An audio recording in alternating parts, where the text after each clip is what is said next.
شمبابا برونا وروخط قدش العلمين آمين. قالت مكرستا دبهرة من مدنخا قرياتي وملبانوتا من كتابة قديشة ومن بوشاقي وتشعيات تآوهات قديشة تعيت مدنخا وكل ملباني تعيتات شليخاية تي ولاية.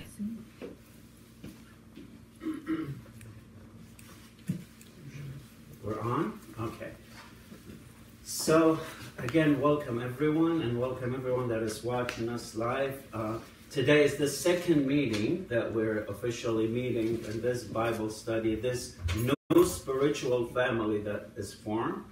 And mostly it's in English, as you know. And today we're going to talk about the stories of Abraham, Isaac, Jacob, and Joseph. So we're starting from the book of Genesis, chapter 12. That's when the story of Abraham has been introduced. Just to remind you what we talked about, you've seen that God started a process of purification of human race. And he started it with whom?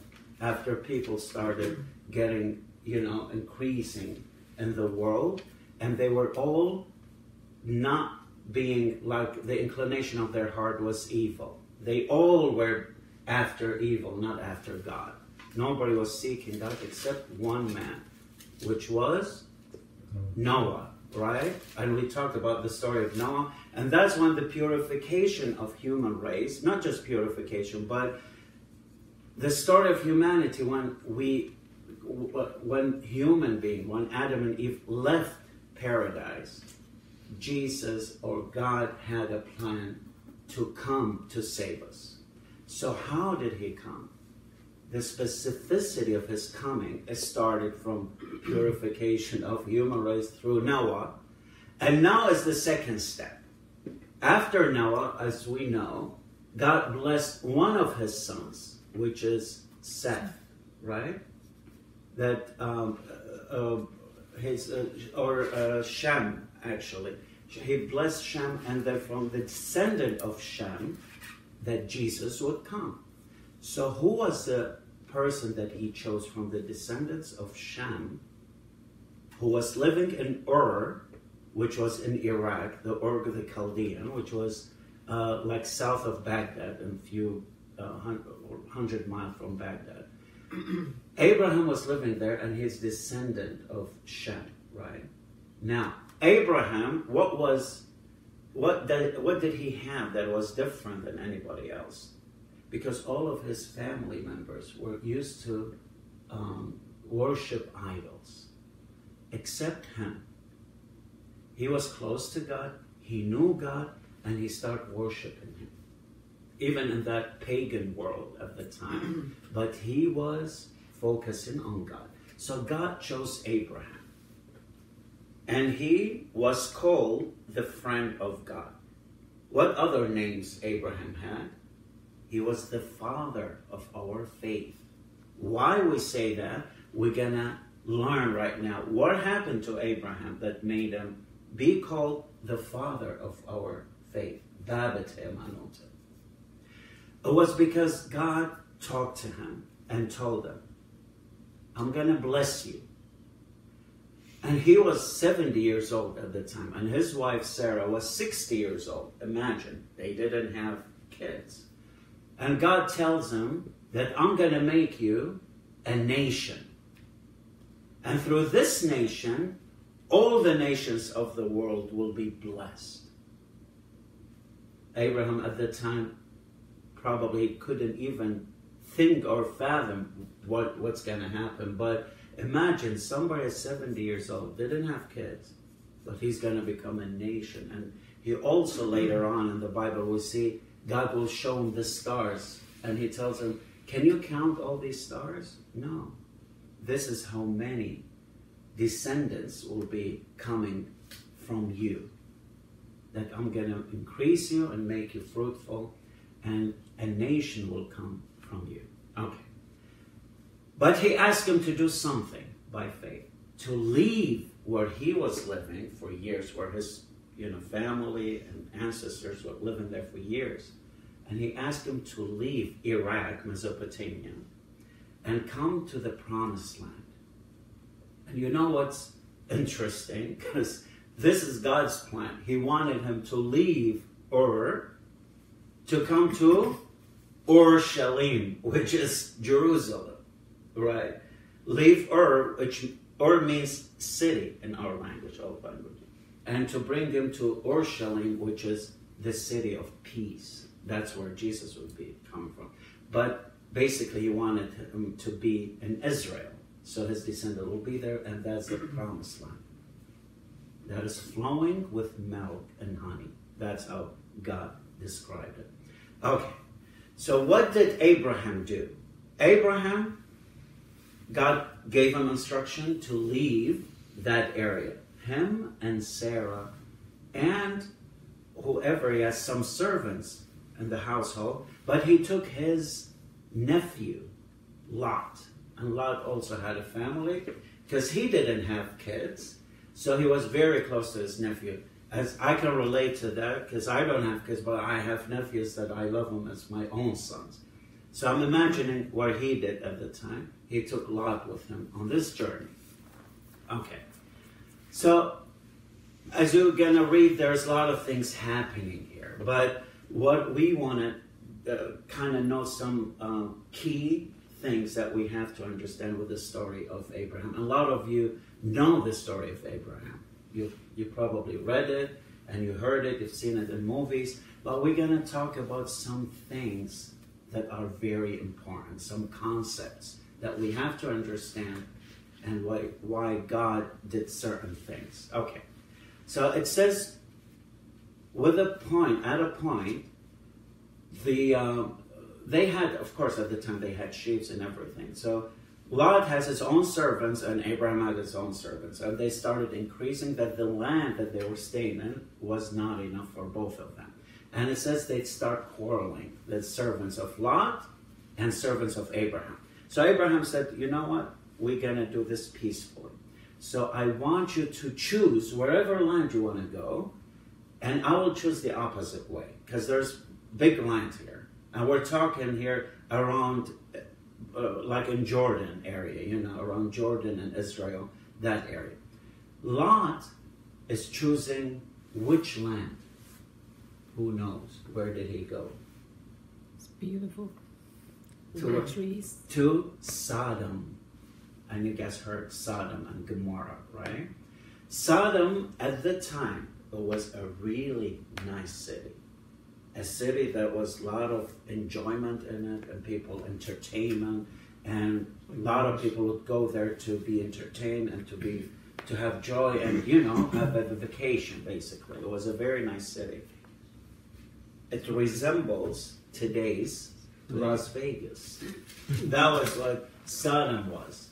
So the Bible is telling us, it's very interesting. It's very interesting, but the concept that we want to understand, because the story says that Lot pitched his tent facing Sodom because he loved it, because this was a nice city, and he pitched his tent because his intention was to go there and live there, and eventually he's doing that, him and his family.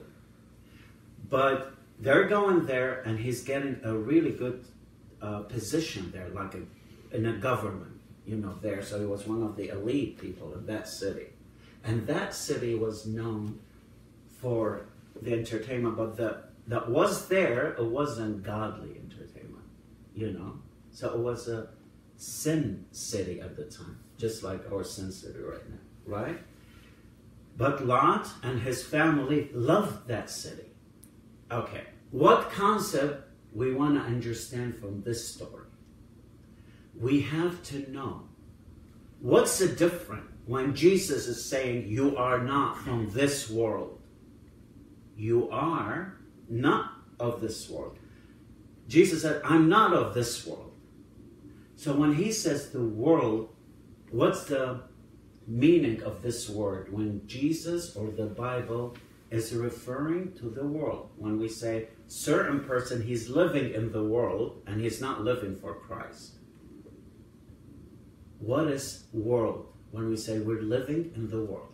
Because there in Sodom, people were living in the world. They were away from God, but they were living in the world. When we say the world, it doesn't mean the world like mountains and stuff like that. You know what it means in the Bible?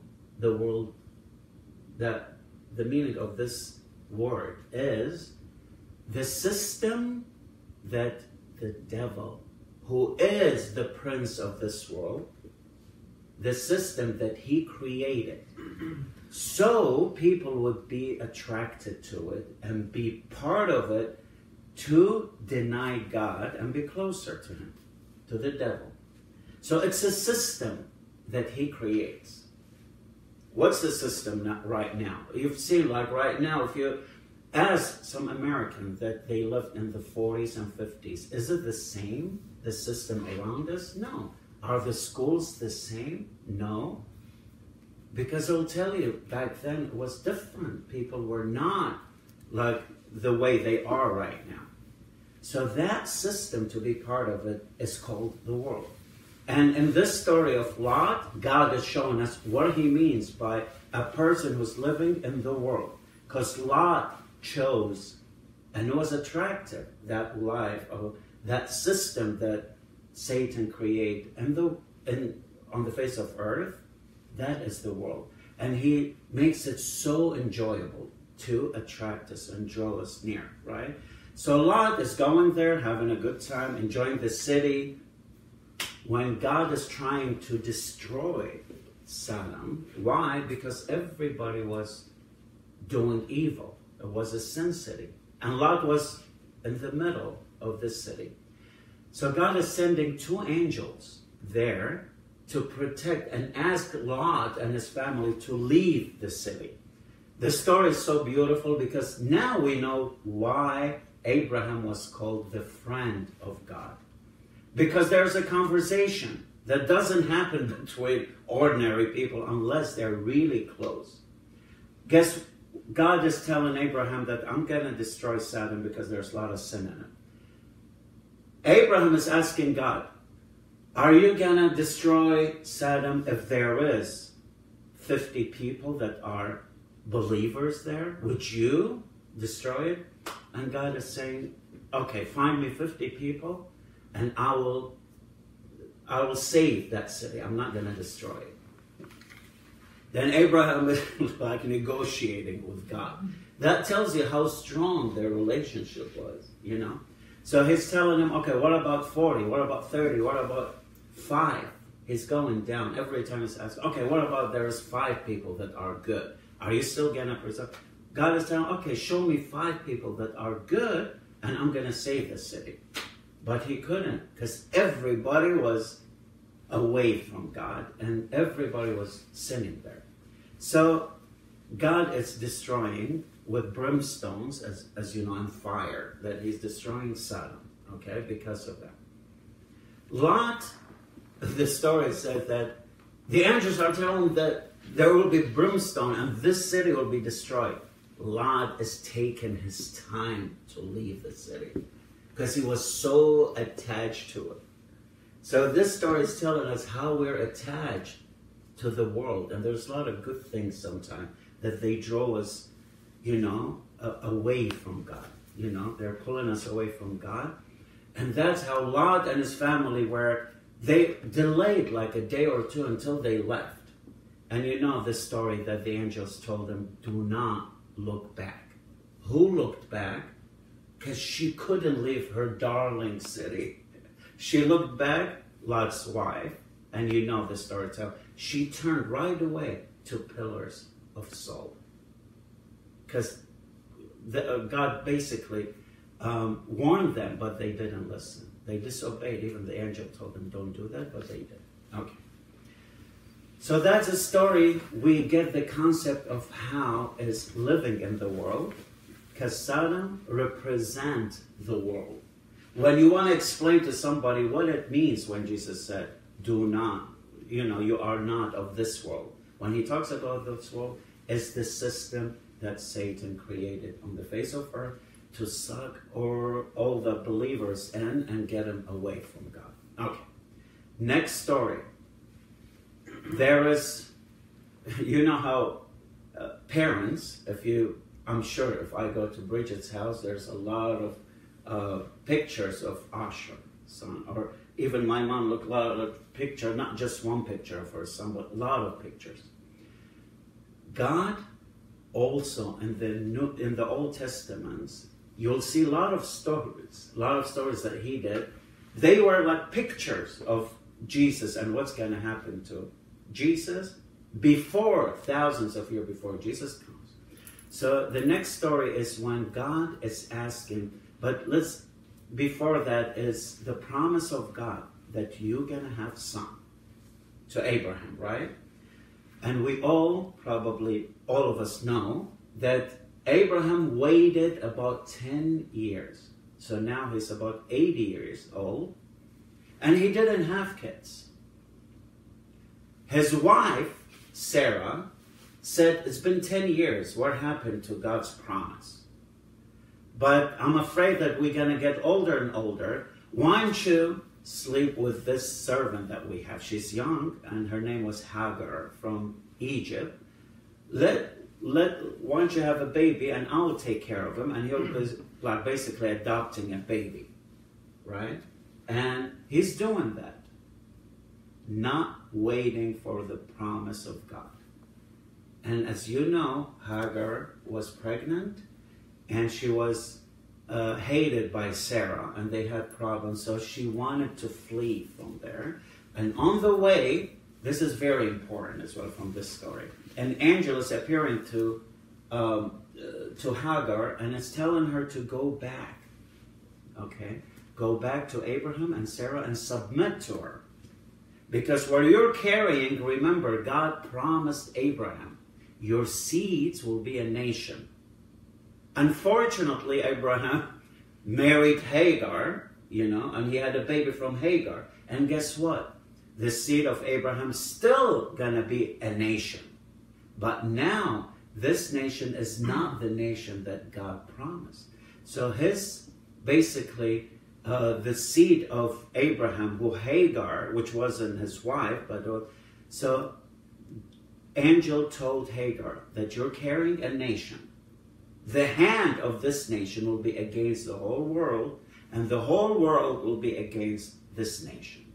And until this day, we're suffering from this, what happened. And you know the enmity between Ishmaelites and Isaac's descendants, right? In Israel. Until today, we have a problem that exists between these two nations. Now, Ishmael was born, and he's the firstborn of Abraham, but from Hagar. And Ishmael was not to be the promised child, right? God promised Abraham, but he promised him and Sarah, right? And he changed their name. Abraham was Abram, and Sarai was her name, his wife. But God changed their name to Abraham and Sarai to Sarah. And he fulfilled his promise while Sarah was 90 years old. Finally, she's carrying or bearing a child. This child, Isaac, there is similarities between Isaac and Jesus. What are the similarities? First, his birth was foretold by an angel. And the Bible is telling us how, there's 3 people are coming to Abraham's and giving him this news. And these 3, they believe they're angels, and Jesus was with them. This is where we think that Jesus was one of these 3, and he came to tell Abraham that your wife, next year we're gonna come and your wife will have a son, and his name should be Isaac. Why? Because Sarah laughed when she heard that. She's like, I'm 90 years old, I'm gonna have a kid. And she started laughing, and the angel told, Abraham, your wife is laughing. She said, I'm not laughing. He's like, yes. Therefore, you're gonna name him Isaac. It means laughter. Because she was 90 years old. 90 years old woman, God gave her a son named Isaac. miraculously, just like Jesus was miraculously born. So Isaac also, his birth was basically foretold by an angel. And then when he was born, it was miraculous birth. Now when he was 12 years old, God is testing the faith of Abraham. And that's why he's the father of our faith. You know where he did the ultimate sacrifice that any father can do. What is it? Sacrificing your own son. And God put him to the test.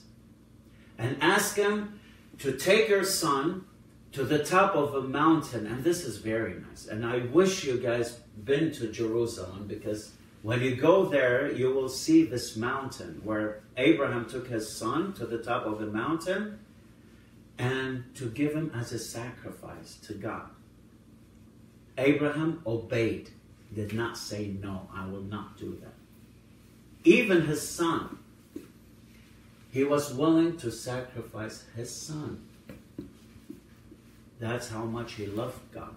Probably some of you are thinking, a lot of people, what kind of father is that? But, you know, if you ask people, how could a father do this? Really, he was ready to sacrifice his son. But you know what? He had so much faith in God, and he was so close to God, that I'm sure he believed that even if he sacrificed his son, God will raise him from the dead, as God is. So that's why he was willing to do anything, because he knew God is almighty and he could do anything. Even if he sacrificed, he knew God could raise him. And that's what happened. You know, the story is telling us, which is similar to Jesus' story. Now, it's like a dress rehearsal for the crucifixion. Abraham taken his son to the top of mountain, leaving everybody else. And that's how Jesus was. Taken up to the mountain.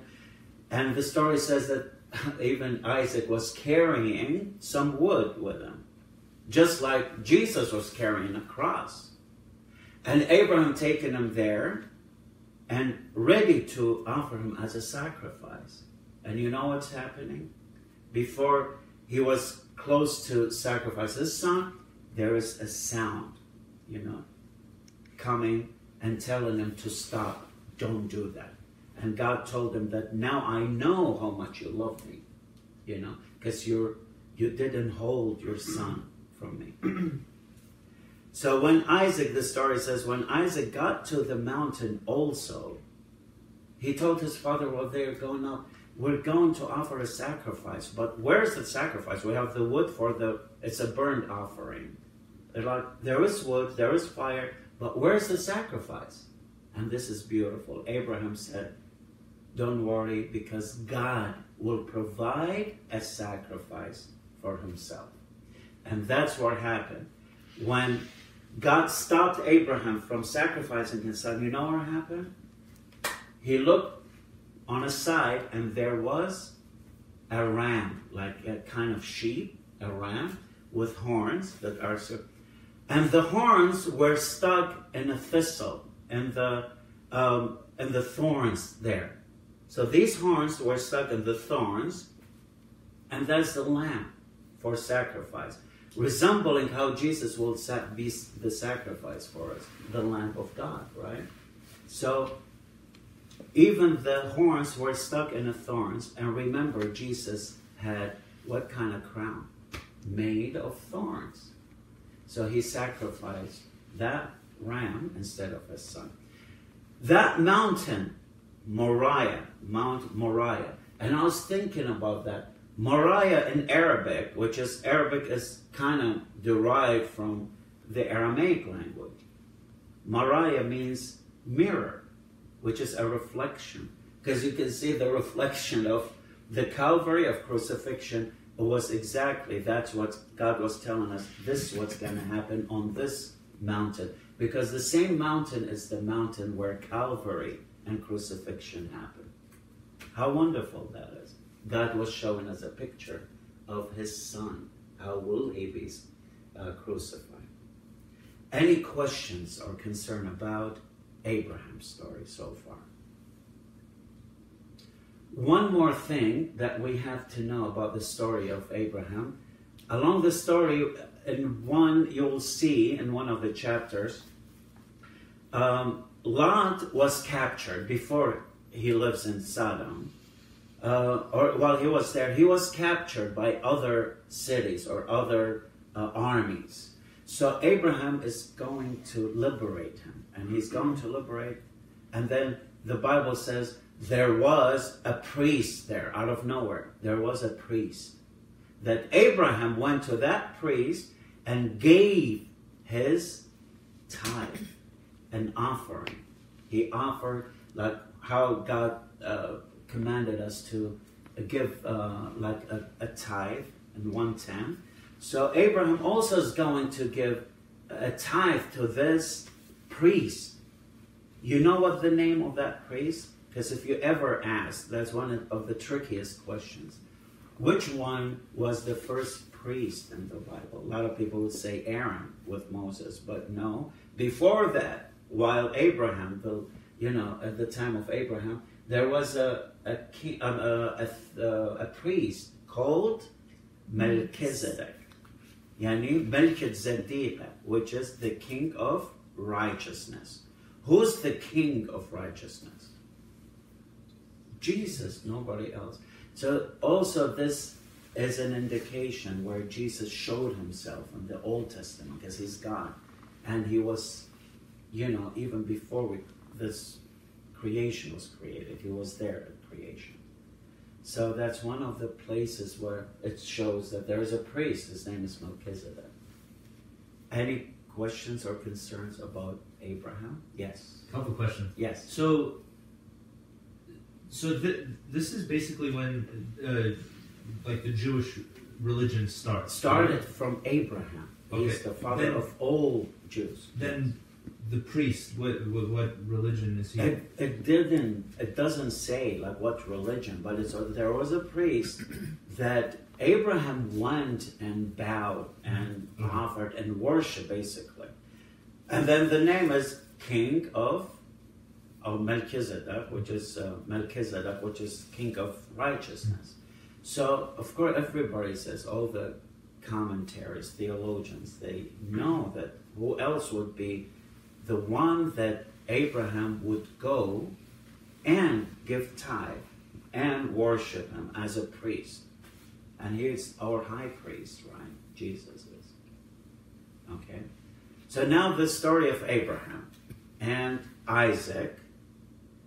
Isaac married Rebekah. And Rebekah was, as you know, you guys, if you go back and read it, it's very interesting. You'll see how was arranged marriage that he sent one of his servants, and how he met in a godly way, divine intervention, that Rebekah was chosen for Isaac. Okay, now Isaac and Rebekah are having their first children.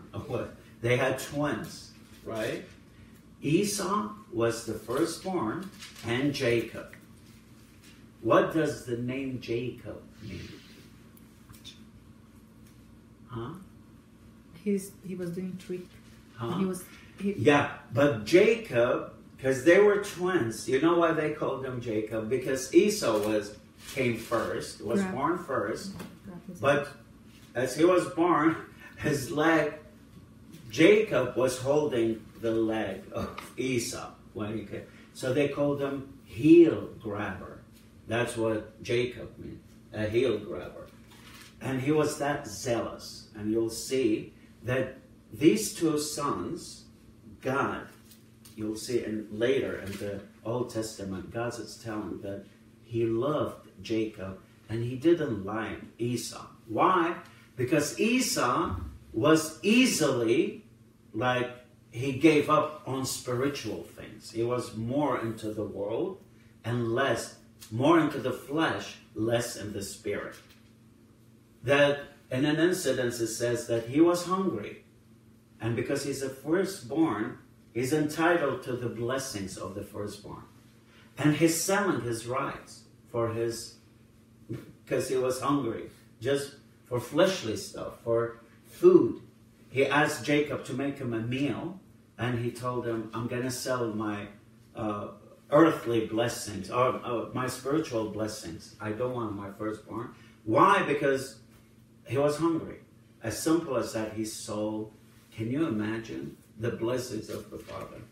And then when the mom is listening to this, of course, Isaac is telling his sons that I'm going to bless one of you. Of course, Esau is the firstborn, and he asked Esau to make him a meal so I can bless you. And he was almost blind, like he couldn't see. Mom is hearing that, and what is she doing? Because she liked Jacob, and also God liked Jacob. So she told Jacob to come, and I'm going to make some food. You take to your dad so he can bless you, and I'm going to make you wear clothes of Esau because he was a hunter. So you're going to wear his clothes, and then I'll put something because he was hairy. That's why they call him Esau. His name because it's hairy. So anyways, she manipulated the situation. Jacob went and manipulated his dad to get the firstborn blessings, and he did.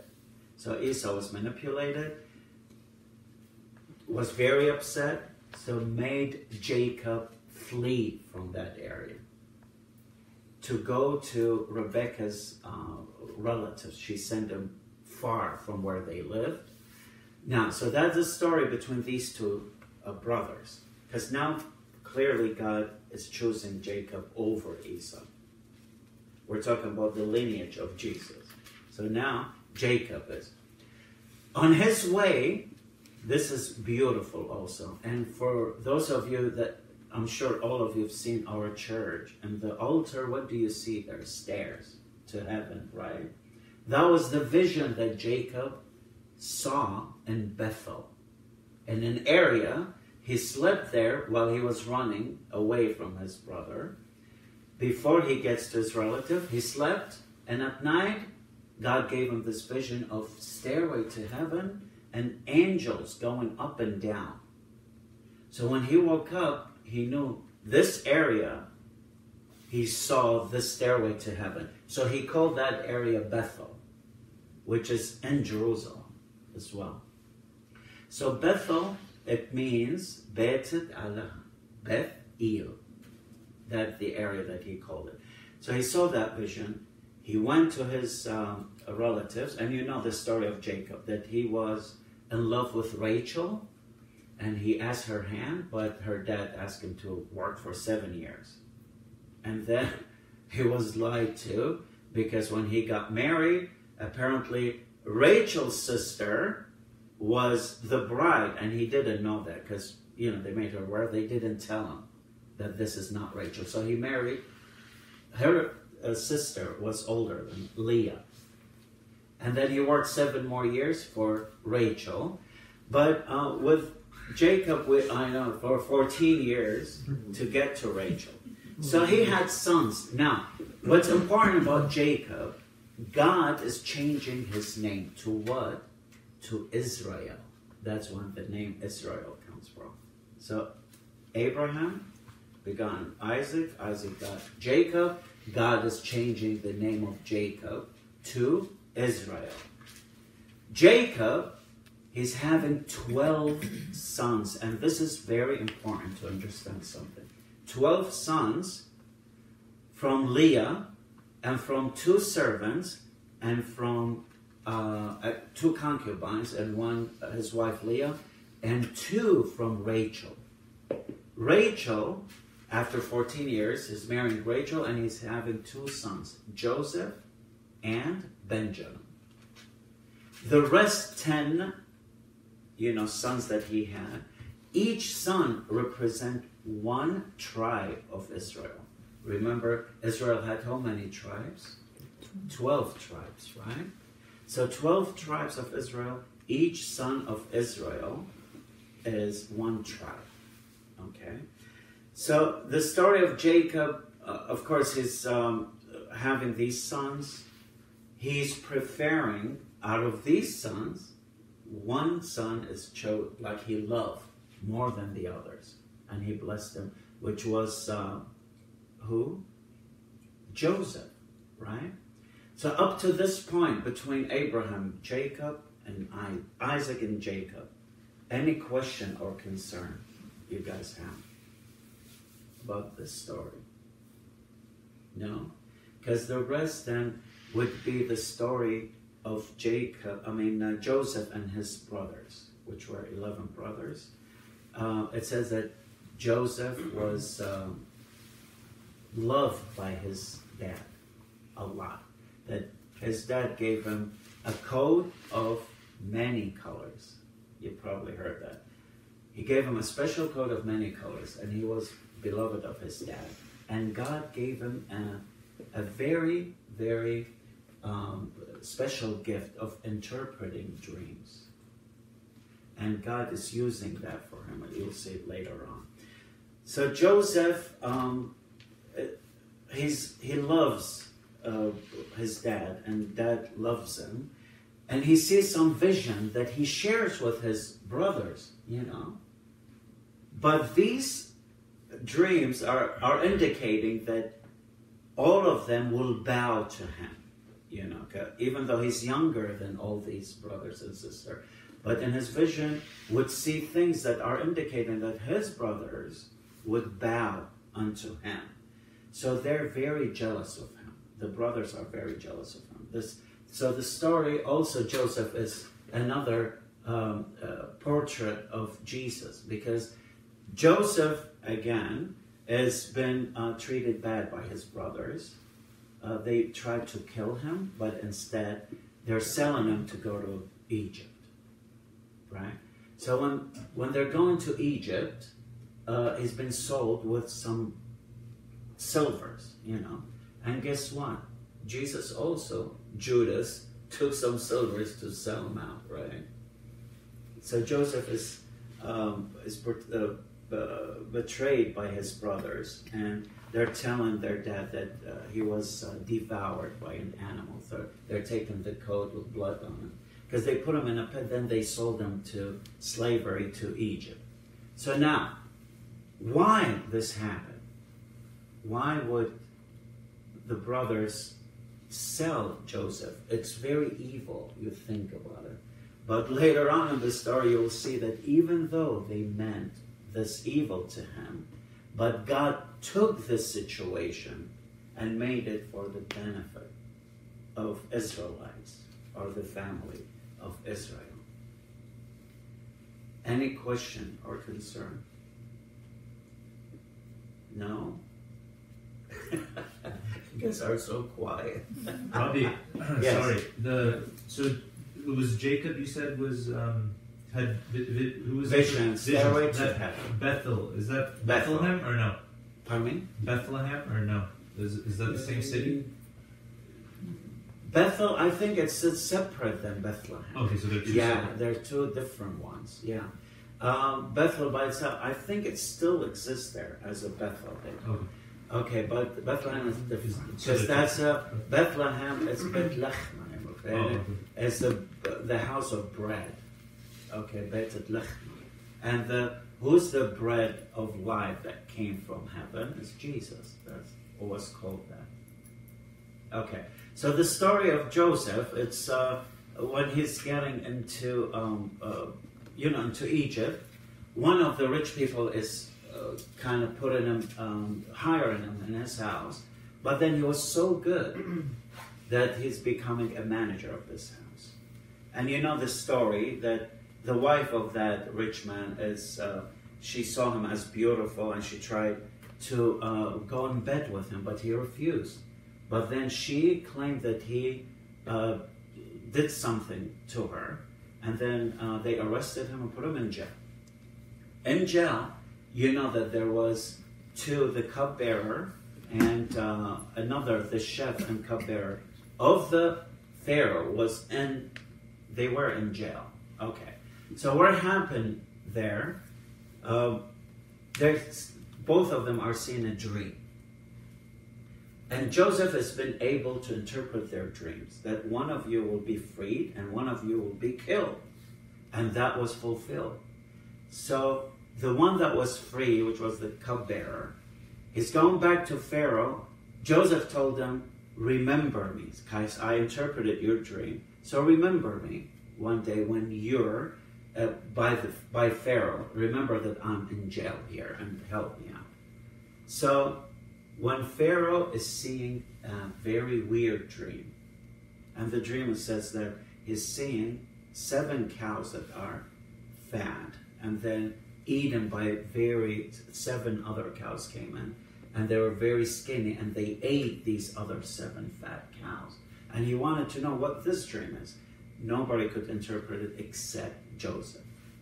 So Joseph interpreted that as there will be 7 years of a lot of the, the land of prosperity, but after that there'll be drought for 7 years. So we have to kind of grow a lot of stuff and then save them for the 7 years. And that's what they did. And the plan helped to prosper Egypt over all the other countries. So guess what Pharaoh did? He put him, the name was above all names, second, he sat at the right hand of Pharaoh. Does that ring a bell with Jesus' story? Because it's the name above all names, and he sat at the right hand of God. And that's exactly, Joseph also was the same thing. So Joseph became the second highest in command after Pharaoh. Now, his brothers, because there is a famine in Israel, so they're coming to Egypt to what? They're coming to Egypt to get food because they heard that Egypt had food. This time they didn't know this is their brother. This is such a beautiful story because they killed him. They sold him. They were trying to kill him. They hated him that much.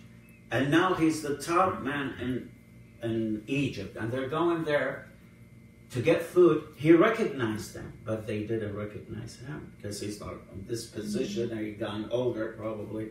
And with the picture they showed the Egyptian, they had makeup and stuff like that, so they couldn't recognize him. But he recognized that these are his brothers. So what is he trying to do here? I like the story when it says, he asked them to bow in front of him. And that's how every knee will bow in heaven and earth for Jesus Christ. That's what the portrait of Joseph is like Jesus. So they're coming there. So he has a plan in him. Because he wants to save them, how Jesus wanted to save his people as well. So he's telling them a story like, you guys are spies. He wanted to put him in trouble, but without telling him that I'm your brother.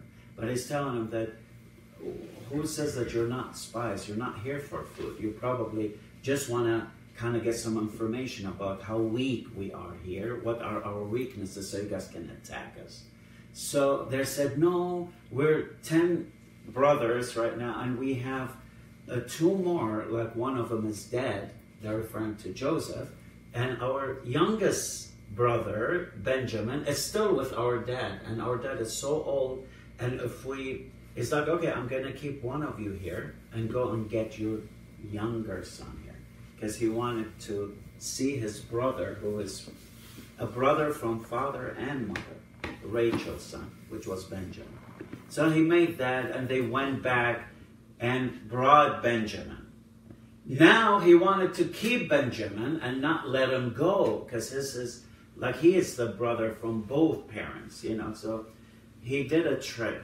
He told his servant to put a lot of food for them, but within the food, put the silver plate or something silver from his house and the one that Benjamin had in his bag, to accuse him of theft and keep him with him. And he did that. But then the brothers, he tried to keep him as a thief because they found that he has some silver plate and stuff. So he wanted to keep him there, but the brothers all kneel crying, begging him, please, let him go, because our father, if he hears that Benjamin is here, he's going to die, because he already lost his brother, which is Joseph, Then at this point, Joseph could not handle it anymore, and he told all the servants to go out. It was just him and his brothers. And the most beautiful conversation is happening there, because he's telling him, I'm your brother. I'm Joseph, you are trying to kill me. I'm your brother. But don't be afraid. I'm not going to hurt you. See how merciful he was. The mercy that he has, just like our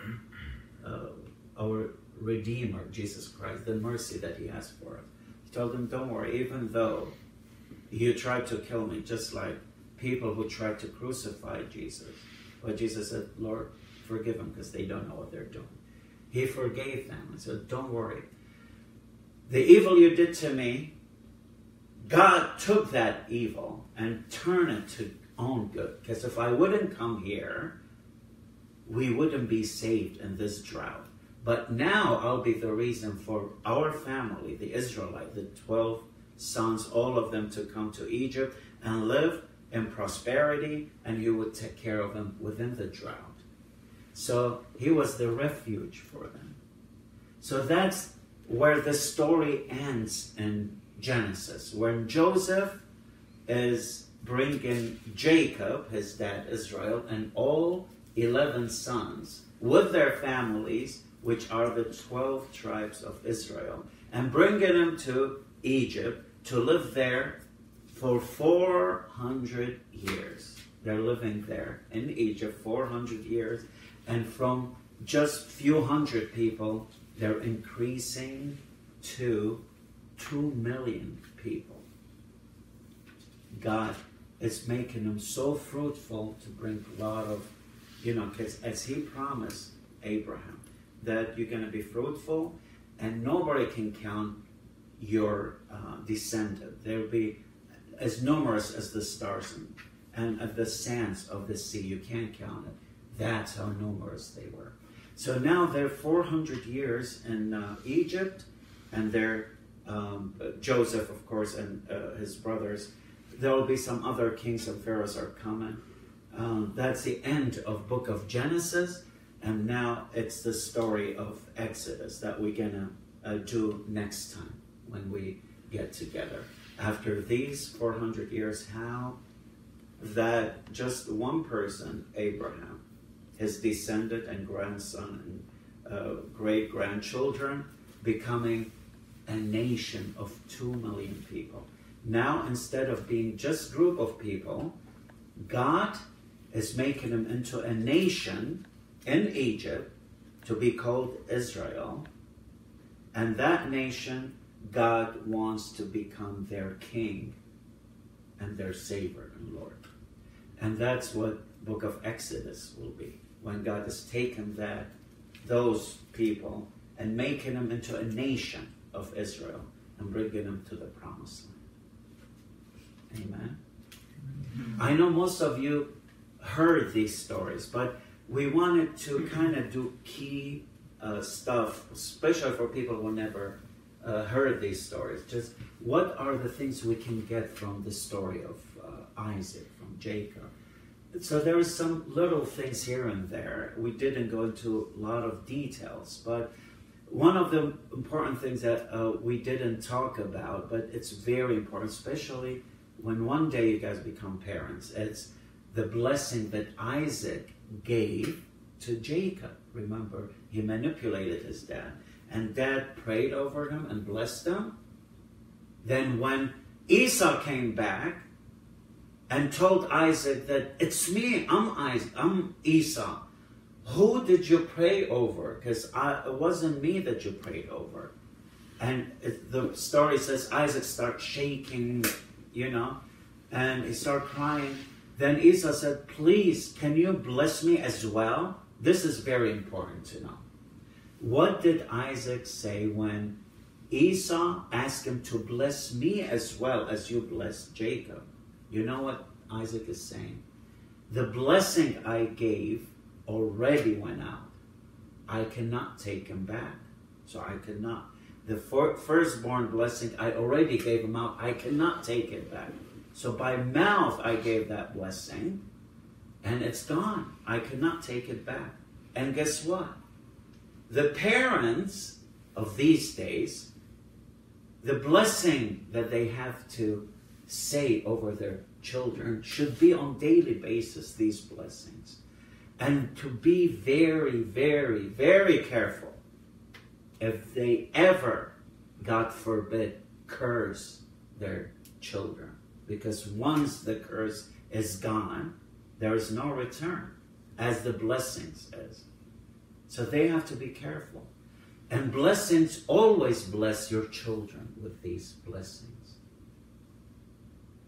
The parents' blessings are very important in that. Any other thing that you think we skipped or they're important for us to know in these stories? Because I know it's much more details than what I told you. This is just a brief overview of these stories of Abraham and Isaac and Jacob. So the character of Jacob, do you guys like that? Another thing we didn't talk about Jacob. In one story it says Jacob all night was wrestling with God, with an angel. But the story says that angel was from God, so he was wrestling with God. Over what? Who knows? Like wrestling with an angel, not letting him go. And the angel's telling him, let me go, let me go. And he's not letting the angel go. Because he wanted to be blessed. He's like, I'm not going to let you go unless you bless me. Do you see how zealous he was for that? Like, that's what God wants us to be. Very hot for him. Not be like lukewarm, as he says in the book of Revelation. He doesn't want. Don't be lukewarm, because I'm going to throw you out of my mouth. But I want you to be hot. So Jacob was like that. And he was heel grabber from the day that he was born, you know. So he was very zealous for God. And then that's what God loved in him, you know. And we have to be like that. God, if we really want to be close to God and God to be working in our life, that's what we need to do, is just become really zealous for the word and work of God and be closer to him. And then, you know, God will bless us beyond our imagination. And Jacob was like that. He wrestled with the angel, and the story says the angel had to bless him, and just for him to let him go, he touched his hip, so his hip was dislocated. So guess what? Jacob had dislocated hip until he died after that. But he wanted to be blessed by God. That's another little story that I remember from Jacob. Any questions or concern? If not, then we can stop the live, and then we're going to have